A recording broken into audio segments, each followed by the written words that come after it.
The best offense is a good defense. Wait a minute. Strike that. Reverse it. Thank you. The best defense is a good offense. True in sports, fighting games, and internet arguments. When you're on the attack, it means your opponent is defending, and when they're defending, they're not in a position to make progress. In fighting games, especially at low levels of play, aggression is king. Defending is a much harder concept to grasp in general, and without a rock-solid defense, new players are often overwhelmed by their opponent's pressure, however sloppy it may be. This is an often misunderstood situation where the person losing knows that their opponent, who's currently beating them, is a scrubby masher, but they're still unable to do anything about it. And the fact is that the scrub masher's offense will win him games because no one at this level knows how to defend, and neither does he. But when he's attacking, he doesn't have to worry about it. At top level of play, mindless aggression is not rewarded in the same sense, but offense is still the thing that wins games, whether that be offense born out of defensive play, finding proper openings, or offense born out of stopping your opponent from playing the game entirely. Defense can stop you from losing, but not losing isn't enough to win. Regardless of the scenario, the maximum remains the same. And it's also true for Monster Rancher 2, which is great because KOs rock and going to time rocks a lot less. And I don't know about you or how you play, but I'm here to rock the fuck out.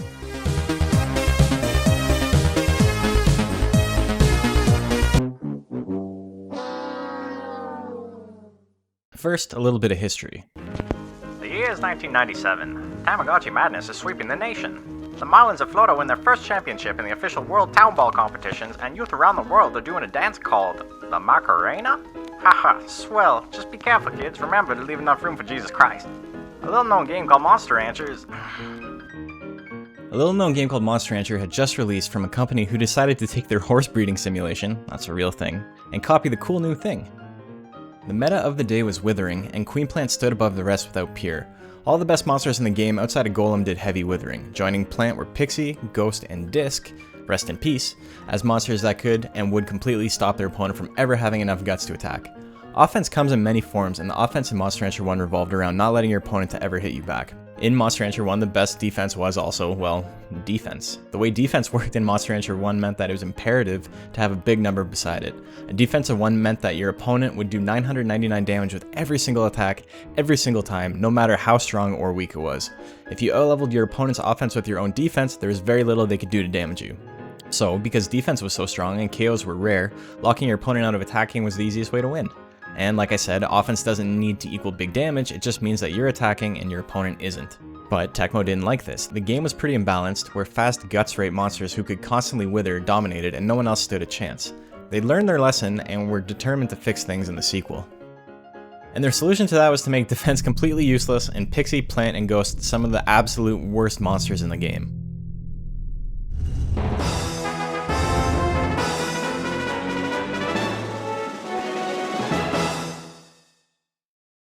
A very important thing to internalize about Monster Rancher is that the value of your stats doesn't really matter. Say what? Say what? That's to say the level of your stats matters, but the actual value doesn't. 950 and 999 will give you the exact same results since they are both level 20. Same goes for every other level too. There is no difference between 400, 420, they are all level 9. Life is the only exception to this. Every point counts towards the life total. In the port of Monster Farm 2, this has been changed so that every discrete point in a stat matters, so it makes building quite a bit different and actually substantially easier. In competitive play, tournaments usually run either a total stat cap or a total level cap. No one is really interested in max stat tournaments because there's genuinely far less skill required to max a monster than there is to optimize within a stricter stat cap. A stat cap usually requires you to stop raising your stats at exact intervals of 50, so no points are wasted. If you raise your power to 999, you've missed out on 49 points that you can put into another stat somewhere else. This requires a lot more precision and planning than is necessary when maxing stats, and we'll touch on this a little bit later. I'm not going to get into the exact formulas every time because they're not really necessary to understanding competitive play on a meaningful level, but here's how your stats matter and why. Here we go! Life. It's your life. It's how much life you got. It's your hit points. It's easy. For very low stat cap tournaments, life is far and away the best defense investment mathematically, and you almost always want to heavily invest into life. Power increases the damage your monster does with power attacks linearly with each new level. It also adds a small multiplier to your defense with regards to mitigating damage from power attacks. Intelligence is Monster Rancher's answer to Pokemon's special attack. It increases the damage done by your intelligence attacks and, like power, adds a small multiplier to your defense stat to mitigate damage from intelligence attacks. Skill affects your accuracy. Every attack has its own individual accuracy rating, and each level of skill you have above your opponent's speed gives you a +4 accuracy buff to all your attacks. Speed is your evasion and can be seen as the inverse of skill. Every level of speed you have above your opponent's skill gives them minus 4% to accuracy of all their attacks. So if you have level 10 speed and your opponent has level 5 skill, they will have minus 20% chance to hit across the board. So all of this makes sense, they're all pretty straightforward and nothing seems to stand out as requiring a ton of game knowledge. Like, you may not have known about the plus minus 4% thing on skill and speed, but the game is pretty basic when it's broken down like this. Thank you for watching, please remember to like, comment, and subscribe. Oh wait, we still have to talk about defense.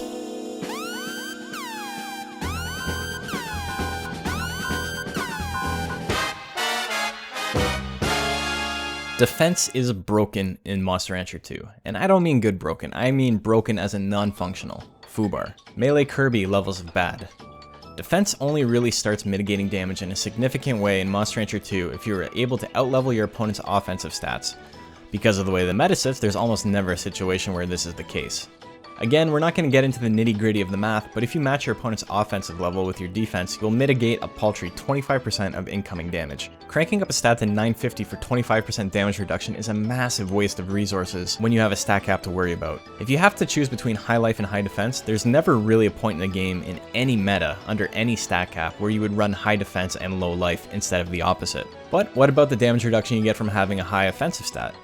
Well, with max power and max defense, you've got a respectable 50% damage reduction versus other maxed power attackers. This isn't terrible, but you've now committed 2,000 points to your defenses, and you're still only mitigating about 25% of intelligence attacks. But what if you want to raise the mixed attacker? Well, you don't. Mixed attackers are bad in competitive play almost unilaterally. If you're pumping up both of your attacking stats, it's always at the cost of your defense. I know. The best defense is a good offense. But, like, let's not go fucking crazy here. For 99% of stat cap tournaments, if you have high power, high intelligence, and high skill, you have to miss out on either high life, high speed, or high defense. And it really doesn't matter how many different ways you're capable of dealing damage, most competitive attack loadouts are very small. And even on monsters who have both very good power and intelligence attacks, they usually pick one or the other because it's often redundant.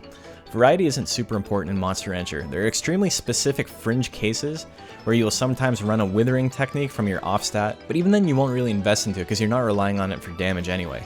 I made a power-based plant for the Monster Rancher Battle League that had toxic pollen, and it worked for a little while, but I eventually got rid of it. An interesting aspect of competitive play is that all tournaments are held with AI versus AI. There's no human control, so this is why a small select tech loadout is important. The AI is mondo-dumb and makes no real choices, just randomized input, so this means that they will often use attacks that are completely useless. Some tournaments allow you to remove unwanted basic text through hex editing to avoid this, but even in the tournaments that don't, you would never invest power into your pixie just because you're worried it'll use Pat. The bad AI in Monster Rancher 2 is also why you don't really want to go all in on defense. You almost always want to run speed over defense because avoiding getting hit is better than getting hit. Simple as that. One of the defining features of Monster Rancher 2 combat is that AI-controlled monsters will not attack if they have less than 45 guts. The only times this isn't the case is if they catch you slipping and doing foolery, or if you're using a recovery technique like Tasty Banana. They may have gutted Withering as a whole from Monster Rancher 1 to Monster Rancher 2, but they made it so even a flaccid shadow of its previous glory was an extremely strong playstyle, since you can just completely lock your opponent out if they're not able to dodge. Even monsters who have incidental Withering in their kit will still brutalize their opponent as they slowly march towards a KO without fear of any reprisal. It's the same problem as Monster Rancher 1, it's just got more steps now. The hilarious and sometimes horrifying implication of this is that monsters with slow guts regeneration must always run speed-based builds instead of defense. Golem, Monol, Dragon, Arrowhead, monsters like that may make much more sense as tanks than as glass cannons thematically, but they're gonna have to take some agility training if they want to hang. It takes them way too long to build up their guts, and the constant threat of Withering makes avoiding attacks the only option. Golem is one of the best monsters in the game, but a Golem with no speed is in the running for the worst possible monster you can build. And, ironically, the only monsters in the game that can competently focus on defense instead of speed are monsters like Pixie, Ghost, Duckin, Tiger, and Plant. Not the first monsters that come to mind when you think about tanks, but their blistering guts rates allow them to shrug off or even gain an advantage when their opponent tries to burn their resources through Withering. Defense is bad and balance is hard. Bada boom bada bing.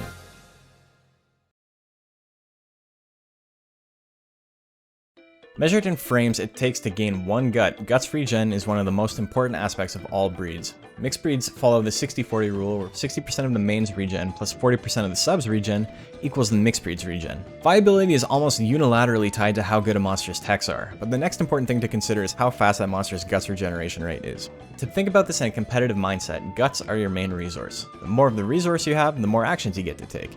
It's like meter in a fighting game or food and resources in an RTS. Being able to gain meter and materials quickly is always an asset. But just like in fighting games, spending your meter as soon as you get it isn't necessarily the way to go.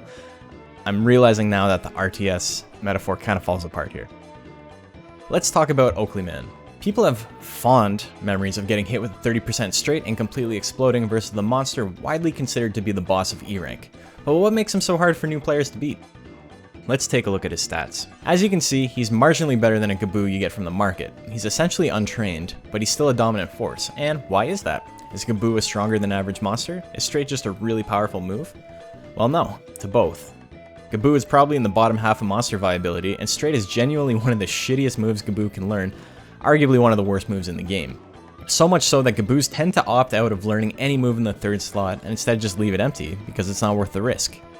It's not even particularly strong for E rank. It's about the same strength as Golem's kick, but it costs double, and Gaboo has a guts rate well below average. There are 2 things that make Oakleyman strong. The first thing is that the Oakster's got almost 200 life, and you're probably not going to KO him with a brand new monster. And the second thing is Guts Correction. Guts Correction is a core concept of both competitive and casual gameplay. You've probably noticed that you do less damage and become less accurate over time if you just constantly attack. The amount of guts you have in reserve acts as a bonus to your damage, defense, accuracy, and evasion. If you have more than your opponent, you benefit from this bonus, and if they have more than you, you're in trouble.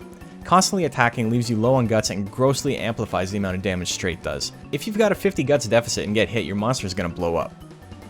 Oakleyman is like the Monster Rancher version of the Cuphead tutorial. Straight is a bad move, and Oakleyman is a weak monster, but if you play especially poorly, then not even God can save you.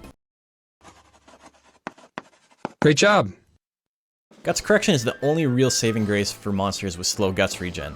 This might seem counterintuitive given the previous example. When banking more guts equals better offense and defense, you'd assume that being able to build guts faster gives fast guts rate monsters more advantages. But because this is Monster Rancher, there's more going on under the hood that we've got to talk about. The bonuses you get from Guts Correction are amplified by how bad your guts regen is. The maximum bonuses you can get for a Golem or Dragon heavily outweigh what you can get for Pixie or Metalner. I was originally planning on talking about the formula for damage, but here it turns out it's just like possibly the worst thing I've ever seen in my life, and you'll just have to take my word for it. The damage bonus doesn't even progress uniformly because of bizarre rounding errors, so basically, the amount of a bonus you get depends on how much damage your attack already does, and for most instances there's about 4 different brackets for damage based on the number of guts you have, so sometimes there's no difference between having 50 guts and having 30 guts, but sometimes there is. Anyway, my point is, it's completely unnecessary to know this stuff, and you're not going to be able to calculate it in a match in a meaningful way. I can post the spreadsheet in the description, but, like, here's the cliff notes. This is the easy part. Your monster gets a +1 bonus to hit and dodge every time they accumulate a certain number of guts based on their guts regen. Metalner and Pixie need to gain 11 guts to get this +1 bonus, and Dragon and Golem only need to accumulate 5. Because you can only bank a maximum of 99 guts, this means that Metalner can get a maximum of +9 accuracy and evasion, whereas Dragon can get +19. If a Metalner fought a Dragon and they both had 99 guts, a Dragon would have a +10% bonus to hit and dodge. Your monster does more damage based on how bad their guts regen is, not getting into the math any more than that. Your monster takes less damage based on how bad their guts regen is, but this bonus only kicks in once your monster has at least 50 guts. All monsters have the same amount of damage mitigation based on their banked guts before this, and only afterwards do you see the bonuses start to take shape. This means for slow regen monsters that it's usually necessary to stay above 50 guts, or else you're giving up the only real advantage you have. Dad, it's just a popularity contest. Just a popularity contest? Excuse me, what's more important than popularity? Fame matters. That's fun. It's not just a trigger for expeditions, it also affects your critical hit rate. Every point in fame adds an additional 0.1% chance to crit, maxing at 10%. There's no reason not to have your fame at 100. Now, if I had made this video 2 months ago, that's where my explanation of fame would have ended, but because this is Monster Rancher, there's more going on under the hood that we've got to talk about. Recently it was discovered by Smiling Faces 96 that this easy mode fame calculation only applies to good-natured monsters. For For bad-natured monsters, fame increases your crit chance by half of what it does for good-natured monsters. At 100 fame, you'll get a 5% bonus. Seems unfair, but bad-natured monsters also get an identical bonus based on their opponent's fame, meaning that if both you and your opponent have 100 fame, you'll still get that 10% bonus anyway. This part ends up being kinda dumb, but mostly inconsequential. Whoop-de-doo! What does it all mean, Basil? Bad-natured monsters also get an additional 0.1% crit chance for every point of stress they have, maxing out at 10% if your monster has 100 stress. I don't get it either. 100 stress is hard to hit even on purpose and comes with a negative of completely tanking your lifespan to make it happen. If you're making a bad-natured monster, be sure to save some lifespan at the end to max out your stress before you freeze it for a tournament. An inborn 20% crit rate is extremely powerful on certain breeds like Tiger, Nighton, and Suezo, who can have entire loadouts built around landing crits. The last thing we gotta talk about is form. How fat or how skinny your monster is affects its defense and its speed stats. Form exists on a scale of -100 to +100. Each point in form adds a 0.25% bonus or penalty to speed and defense, meaning at max skinny your monster gets a 25% bonus to their speed and a 25% penalty to their defense. At maximum plump, your monster gets a 25% bonus to their defense at the cost of a penalty to speed. Because of this, when worried about a stat cap, most people will rely on form to do some of the heavy lifting, and only raise their speed up to 760, or their defense up to 720. Since there doesn't seem to be a noticeable difference between 900 and 950 for defense if your opponent has 950 attack. More research needs to be done on this, but those 40 points are probably better spent in life anyway. Be careful if you're aiming for these maximum bonuses, because plump starts at +60 and goes up to 100, and skinny starts at -60 and goes down to -100. Just because your monster says it's skinny doesn't mean it's got its maximum bonus. The easiest way to check if your form is correct is to use the advanced viewer. If you don't have the advanced viewer, you can go into the 1-player versus 2-player mode and from there check your percent to hit and dodge, but if you're trying to calculate your defense bonus, then you're kinda SOL. Defense as both a stat and as a concept in Monster Rancher 2 is bizarre. It's a case study in imbalance and opportunity cost and how to pigeonhole your meta into one specific playstyle on accident. That said, the way we play this game at a competitive level is probably not really intended from the devs though. The game is supposed to be a casual sim, but because we got brainworms, we decided to make it competitive.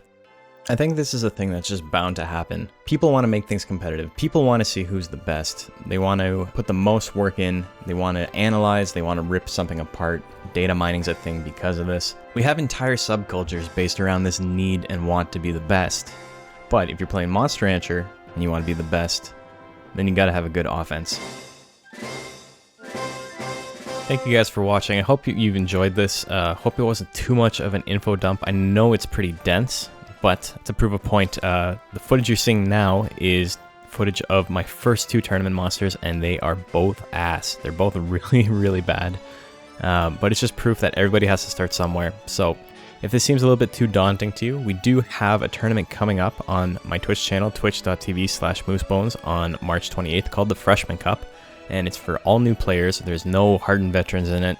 It's going to be an easy way to learn. You may not do well, maybe you'll win, who's to say. But either way, it's going to be a lot of fun. I stream every Monday, Wednesday, and Sunday, and I hope to see you guys soon.